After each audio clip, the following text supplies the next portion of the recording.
probably the other challenge for me is making sure that when I pull a lesson plan together, that I do make it interesting, and I do pull in things that are important and focus on the goals and do those things.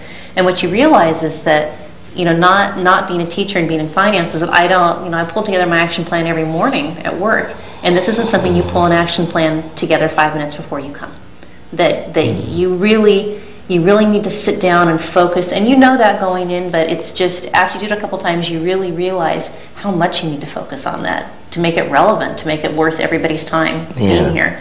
But that's a good realization to have, I think. Absolutely. We made it not a lesson. We made it more like a game. It was fun. It was fun. We made it. It wasn't okay. We had 2 hours to sit there. It wasn't all about just reading. Yes, it was about learning the cards, learning the vowels, learning the consonants, and all that. But it was like, we'll take 5 minutes to get away from it, and it wasn't boring no more because we would talk about something else, just distract from what we're doing and then go back to what we're doing. And it made it more interesting. More to me, it was like, it wasn't no more a study, it was a game. And it was a challenge for me.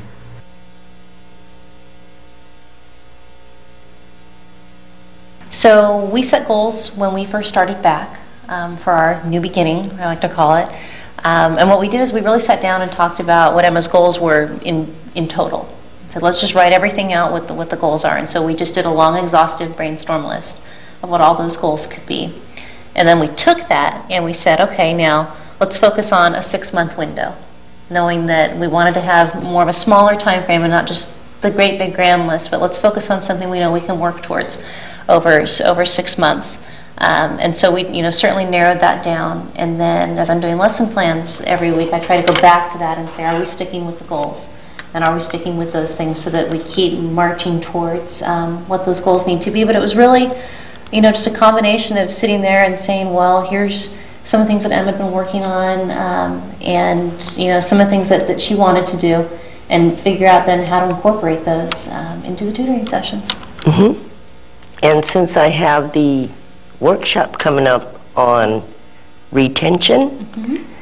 We have to start looking at that because that's next month. That is next month. We need to look at that. So I have to start writing the workshop on retention, which I have already. I took a lot of stuff off the internet on retention. Right. So all we have to do is just start reading it and going through it. Absolutely. And so what we did is we put that as part of our 6-month plan. That's our first one on here. Mm-hmm. And with the retention workshop, instead of just saying that the retention workshop was our goal, we took it and said, okay, well, that's a reading and writing goal, really. And then what do we need to focus on within that? So we know that we still need to focus on punctuation and some of the grammar.